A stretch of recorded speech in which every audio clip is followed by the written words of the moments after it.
the other day of where you could take PVC pipe and put quartz in it, and you could basically make it into like a little tower, kind of like that, and put the quartz on the inside. And you could take, for example, like essential oils or any type of whatever you want to pulse, and you'd pour that into the quartz, and you'd put the little top on top with a piece of copper coming up, and it would resonate at a frequency around all of your plants. And so, for example, if you had like pests or mosquitoes or any type of beetles, you could find what they don't like, put it into the quartz, and it will resonate and get rid of them all. So it was fascinating because this guy, he had like orange trees or lemon trees which were being attacked by all these bugs, and he took that PVC and he put the quartz inside and he poured, I forget what it was, like lemon essential oil or something, and then within days all the pests were gone. All the little beetles that were coming and eating all of the trees were gone. So it's just, the thing is with this frequency and energy, ether, orgone, chi, prana, life force energy, whatever you want to call it, you can't see all these things. It's just like when you meet somebody, you can tell you can sense them, right? You ever walk into a room and all of a sudden you know them before you maybe met them? You're kind of picking up on their aura, their energy, their field, everything else, and this is where electroculture comes in. You can't see, if you take a piece of copper and you wrap wood and you put it in there, you can't see anything changing. But it is changing everything without you seeing it, because it's just, this energy is around us 24/7, 365. We just haven't been taught about it because we could have everything for free. And that's the thing, is there's a profit, or there's a barrier in between. There's people in between who are blocking that ability for things to be free. And Justin Christoflo, the guy I've been talking about with the electroculture and all the books and everything else, I mean, he pretty much passed away, and a lot of his information was all forgotten, and the pesticide companies want it to be forgotten because the fact that these things can be done for free. I mean, if you don't need pesticides and you don't need fertilizer, you have pretty much ripped apart two huge industries which are poisoning us all the time. I mean, the fertilizers that are coming out of the fertilizer plants are from phosphate fertilizer, which are covered in all types of chemicals and everything else, and then being put onto plants, which is horrible.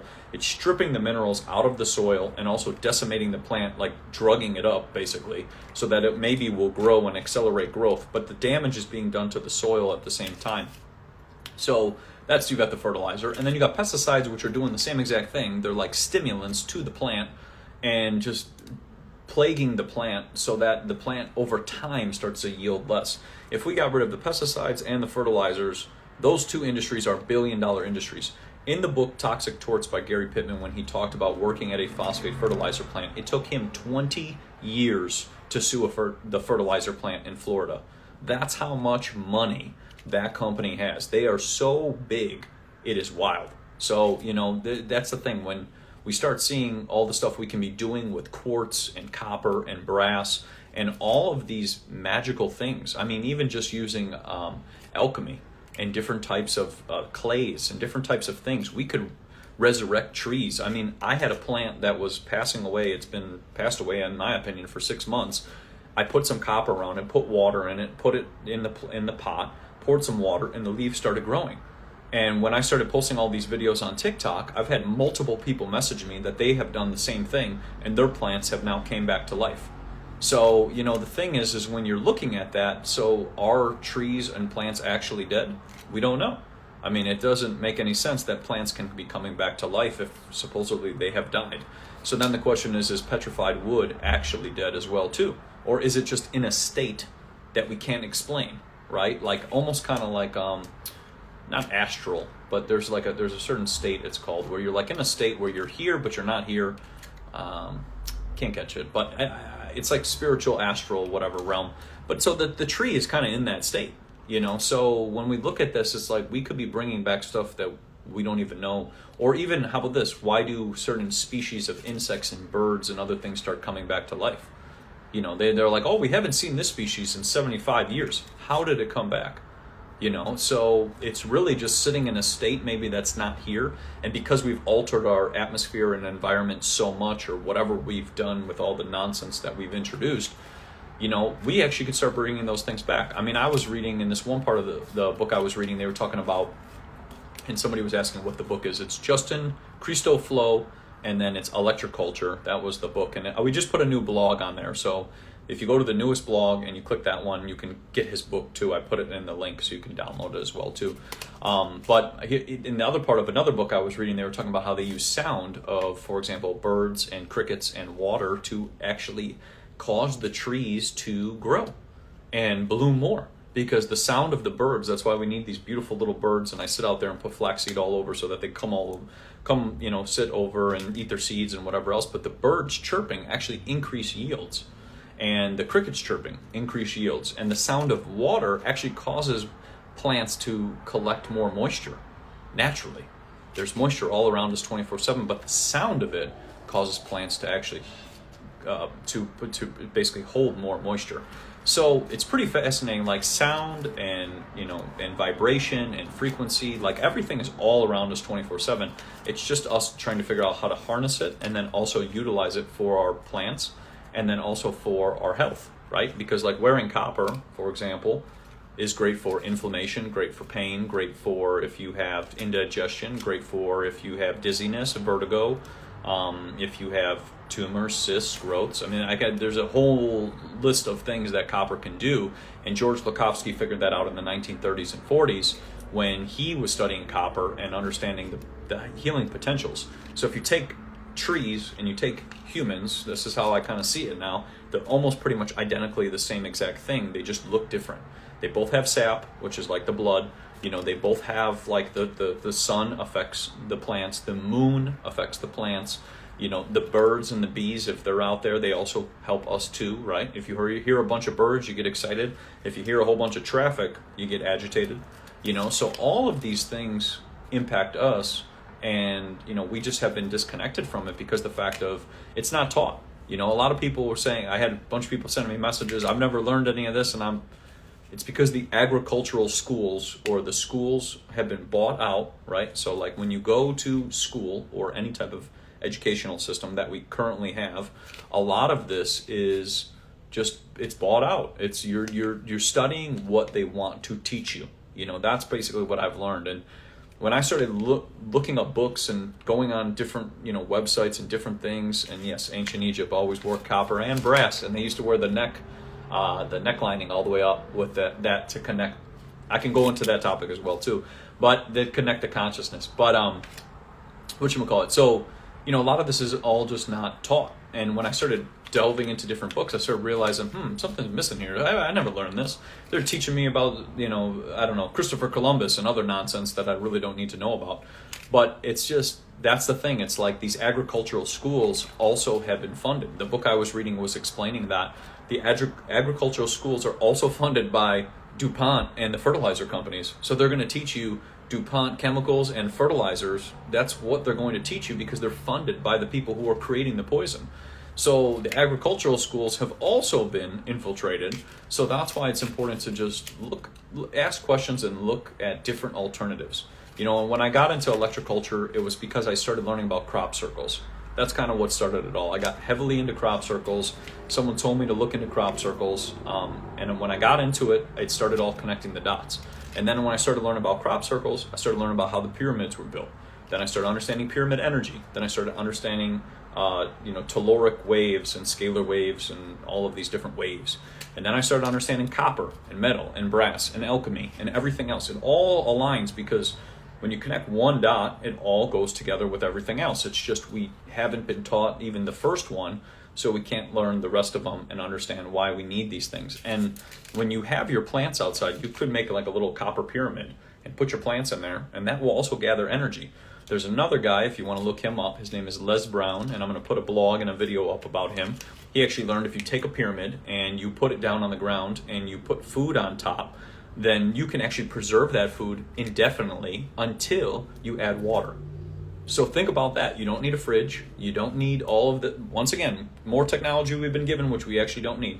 But you could just preserve your food for free, indefinitely, with just the use of pyramids. So it does, yes, they don't teach you anything worth knowing. Yeah, they're not teaching you, you're just going through the motion, right? And then if you say, for example, I don't feel that I'm learning anything, then you have people who might say to you, well, it's not that, it isn't that serious, right? That's what somebody would say. It's not that serious. You're taking it too seriously.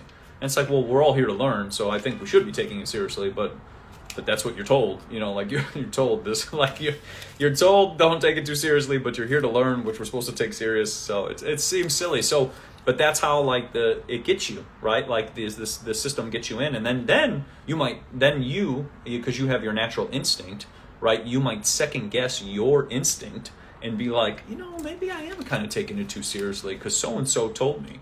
And yes, your ADD, take these meds. Yes, exactly, take these. And then you start getting, maybe I am kind of, always bouncing around too much and I can't focus, right? So maybe I do need it. And you start to slowly program, the things in your brain, and it reprograms you, and we lose our natural instinct. And our natural instinct will tell you something is wrong right away. You, for example, might meet somebody and you can pick up on their energy and go, that's a bad person, and I should just stay away from them. But if you've been if your energy, shield, I guess you could say, has been disconnected, then you will start to see things differently, because the fact that you're going to see them in a blinded way, right? Like you are going to see them in a way that's completely been shifted. So if they were a bad person, you might think they're a good person, because now your natural instinct and your natural defense mechanism, I guess you could say, has been pretty much completely turned off. So then you now think,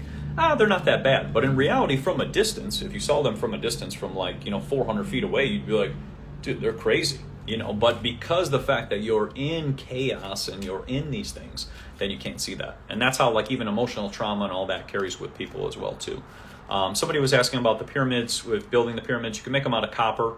You just make them at 51 degrees. That's the magic ratio of the pyramid, 51 degrees. And you can also if you make a pyramid too, you can also make it taller, right?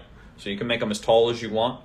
The cool thing is, and a lot of people were asking me, how do you do the antennas around the wood, and how do you put them in and everything else? The magic is you just have to go with your instinct, right? So if you feel that you want to make a copper antenna with wood that goes spiraling up, just make it how you feel, because intuitively you're going to know how to build it. You just have to tap back into that. So, but when you are making your antennas, you do want it to face north, and then you also can make your antenna go to the south. So you kind of make like that, right angle, right? So here's to the south, and then here's up to the north, and then you can run the copper down this way, because then you're picking up on the magnetic ley lines of north to south. But the thing is you can do it any way you want, because there's pyramids that are taller, and then there's pyramids that are shorter, and all of them still do different types of wavelengths to the energy around you. So if you're trying to, for example, preserve your food, the guy who I was telling you about in the beginning, Les Brown, who pretty much eliminated the fridge, he used little baby pyramids like this, and he stacked them all across. So they were kind of like that, like a brush, and each one was like a pyramid, and he'd put 20 across, and then maybe 20 wide. And because of that, he'd put the food on top, and he could preserve his food. So I'm going to do a video on that, and I'll show the pictures and everything else. But it's fascinating, because this is why they don't teach us about pyramids. They taught us that pyramids have mummies in them and are used for some sarcophaguses or whatever nonsense that they told us that's what they used them for. I don't think anybody would build a 300 trillion ton building just to put one supposedly dead person in it.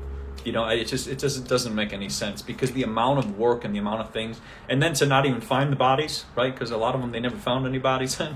So it's so they did all that work not to do anything with it. It doesn't make any sense. But if you go in there and you look into pyramids and you do sounds, so if you chant, right? I'm not going to chant on here because of my voice and whatever else, but if you chant, they said that if you chant in a pyramid, you could actually see the chanting. You can see the sound.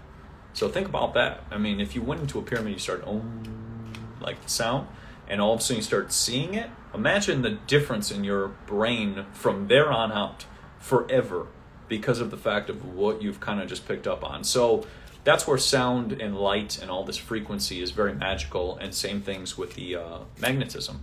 Same thing with that as well too. Maybe it was